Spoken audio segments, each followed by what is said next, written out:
2 sotuvda siqilib yashagandan ko'ra 5 sotuvli xonadonni oling. 5 ta xonasi bor.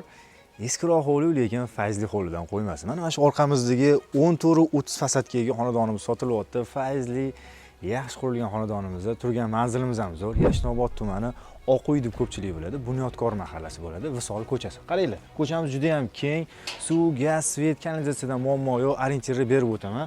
10 tarafga chiqamiz. Imomi Azam 100 metr uzoqlikda ekan. Bunaqasiga mahallani ko'ringlar, juda ham chiroyli. 216-maktabga mana shu ko'cha orqali 200 metr uzoqlikda chiqamiz. Xonadonimizni obzor qilish boshlaymiz. Kelinglar.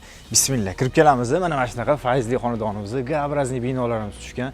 Bitta ko'rsatishga harakat qilaman xonalarimizni. Bu yerda birinchi hovliga qaragan hojatxona, yumushxona, ichida kotelniy xonasi ham bor ekan. Mana shu binolarga mo'ljallangan. Ikkita kotelniy bor, oshxonada alohida qo'yilgan.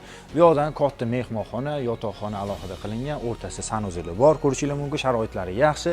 Tomimiz ham shipir tom emas, o'sha profnastil, yaxshi yangi qo'ydirganman deyaptilar. Maza qilib yashasanglar bo'ladi. Yashil zonamizni ko'rasizlar, juda ham keng mevali daraxtlarga ega.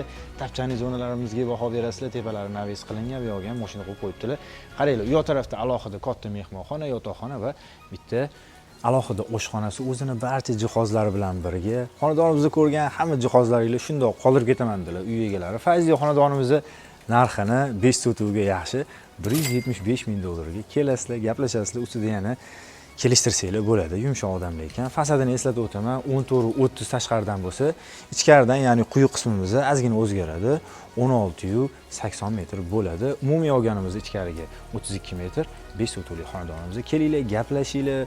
175 mingdan ustida yana yumshatib beradigan joylari bo'ladi. Qo'shimcha ma'lumotlarni pastki raqamga qo'ng'iroq qilib, uy egalari bilan birga baraka qilsangiz bo'ladi.